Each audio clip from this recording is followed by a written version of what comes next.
کیا آپ نے کبھی محسوس کیا ہے کہ درود شریف پڑھتے وقت آپ کا سانس خود بخود دھیما ہو جاتا ہے؟ یہ کوئی اتفاق نہیں، یہ ایک حقیقی قابل پیمائش جسمانی تبدیلی ہے۔ سائنسدان اسے کہتے ہیں ہارٹ ریٹ ویریبلٹی، یعنی دل کی دھڑکن کے درمیان وقفے کا نظم۔ اور جدید تحقیق بتاتی ہے کہ ہماری سانس کی رفتار براہ راست ہمارے دل کی صحت پر اثر انداز ہوتی ہے۔ تو سوال یہ ہے کہ جب ہم درود شریف خوبصورت ترنم کے ساتھ پڑھتے ہیں تو ہمارے دل کے اندر اصل میں ہوتا کیا ہے؟ کیا یہ صرف روحانی سکون ہے یا اس کے پیچھے ایک گہرا نیورو سائنسی راز چھپا ہے؟ آج ہم اس ویڈیو میں قرآن، سنت اور جدید سائنس کو ایک ساتھ لے کر اس راز سے پردہ اٹھائیں گے۔ تو آخر تک ضرور دیکھیے گا، کیونکہ آخری حصے میں ایک ایسی پریکٹیکل ٹیکنیک بتائیں گے جو آپ آج ہی سے استعمال کر سکتے ہیں۔ آئیے سب سے پہلے اس عمل کی روحانی بنیاد کو سمجھتے ہیں۔ اللہ تعالیٰ قرآن کریم میں ارشاد فرماتا ہے، بے شک اللہ اور اس کے فرشتے نبی پر درود شریف بھیجتے ہیں۔ اے ایمان والو، تم بھی ان پر درود شریف اور خوب سلام بھیجا کرو۔ یہ حکم محض ایک رسمی عبادت نہیں، بلکہ یہ ایک ایسا تعلق ہے جو دل کی گہرائیوں سے جڑا ہوا ہے۔ نبی کریم صلی اللہ علیہ وسلم نے فرمایا کہ قیامت کے دن مجھ سے سب سے زیادہ قریب وہ شخص ہوگا جو مجھ پر سب سے زیادہ درود شریف بھیجتا تھا۔ اب غور کیجئے، صحابہ کرام رضی اللہ عنہم اس عمل کو ٹھہراؤ، تحمل اور خاص ترنم کے ساتھ ادا کرتے تھے، عجلت میں نہیں بلکہ سکون اور خشوع کے ساتھ۔ یہی وہ نقطہ ہے جہاں روحانیت اور جسمانی سائنس ایک دوسرے سے ملتی ہیں، کیونکہ جب زبان آہستگی سے حرکت کرتی ہے تو سانس بھی ایک خاص نظم میں ڈھل جاتی ہے۔ اور یہیں سے ہمارا اگلا سوال شروع ہوتا ہے، جسمانی طور پر اس نظم کا ہمارے دل پر کیا اثر پڑتا ہے؟ اب آئیے سائنس کی دنیا میں داخل ہوتے ہیں۔ ہمارے جسم میں ایک انتہائی اہم عصب موجود ہے جسے ویگس نرو کہا جاتا ہے۔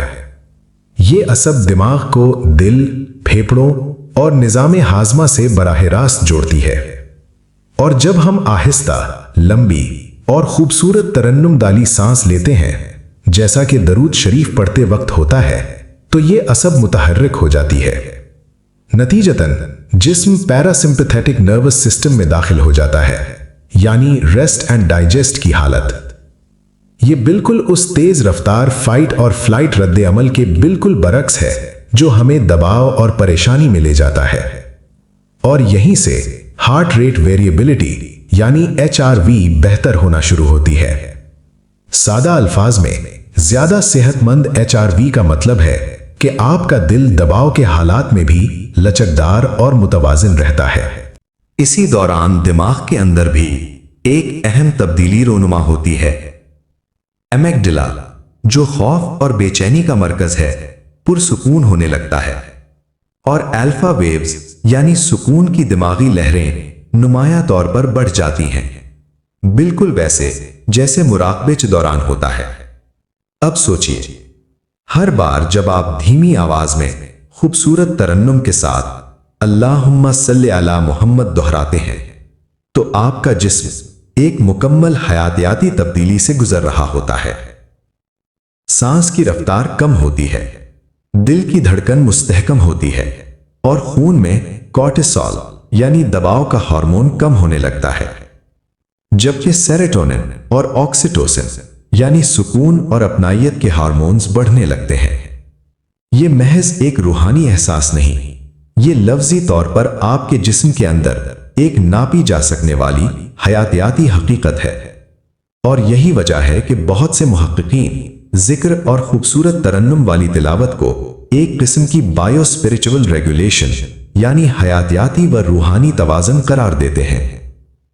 اب آئیے ایک قدم اور آگے چلتے ہیں۔ صرف لمحاتی سکون ہی نہیں بلکہ طویل المدت دماغی تبدیلی۔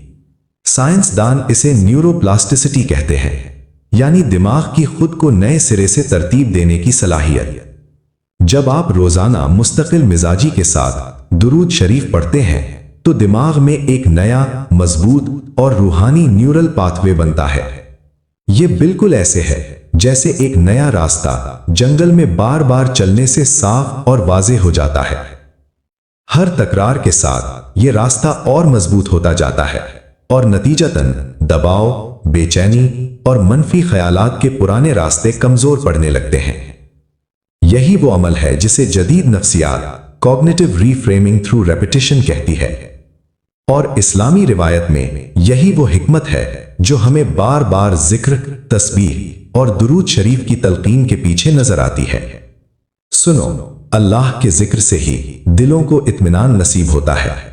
یہ صرف ایک روحانی جملہ نہیں بلکہ ایک نیورولوجیکل حقیقت بھی ہے، کیونکہ جب دل اور دماغ ایک ساتھ ہم آہنگ ہو جاتے ہیں تو اسے سائنس میں کوہیرنس کہا جاتا ہے، اور یہ حالت جذباتی صحت، فیصلہ سازی اور مجموعی ذہنی سکون کے لیے انتہائی اہم سمجھی جاتی ہے۔ مختصراً، جو شخص مستقل مزاجی سے پرسکون اور خوبصورت ترنم کے ساتھ درود شریف پڑھتا ہے، وہ صرف روحانی اجر ہی حاصل نہیں کرتا بلکہ اپنے دماغ کو بھی آہستہ آہستہ شفا کی طرف لے جاتا ہے۔ اب آئیے اسے عملی طور پر اپنی زندگی میں شامل کرتے ہیں۔ صرف 3 آسان مراحل۔ پہلا مرحلہ، باوضو ہو کر کسی پاک اور پرسکون جگہ پر قبلہ رخ بیٹھیں، آنکھیں بند کریں اور 3 گہرے سانس لیں، ناک سے اندر، منہ سے آہستہ باہر۔ دوسرا مرحلہ، درود شریف کو جلدی میں نہیں بلکہ ہر لفظ کو وزن دیتے ہوئے خوبصورت ترنم کے ساتھ دہرائیں۔ کوشش کریں کہ ہر جملے کے ساتھ سانس کی رفتار بھی خود بخود ہم آہنگ ہو جائے۔ تیسرا مرحلہ، روزانہ ایک ہی وقت پر مثلاً فجر کے بعد یا سونے سے پہلے کم از کم 1000 مرتبہ درود شریف پڑھنے کو اپنا معمول بنائیں۔ روایت میں آتا ہے کہ حضرت عبداللہ بن مسعود رضی اللہ عنہ جمعے کے دن 1000 بار درود شریف پڑھنے کا خاص اہتمام فرمایا کرتے تھے، اور کثرت درود کے بارے میں صحیح مسلم کی روایت ہمیں یہ بھی بتاتی ہے کہ جو شخص ایک بار درود شریف پڑھتا ہے اللہ تعالیٰ اس پر 10 رحمتیں نازل فرماتا ہے۔ سوچئے، جب ایک بار پڑھنے پر 10 رحمتیں ملتی ہیں تو 1000 بار کے مسلسل پرسکون پڑھنے کا کیا اجر ہوگا؟ اسی اصول پر اگر غور کیا جائے تو 1000 بار پڑھنا 10,000 رحمتوں تک جا پہنچتا ہے۔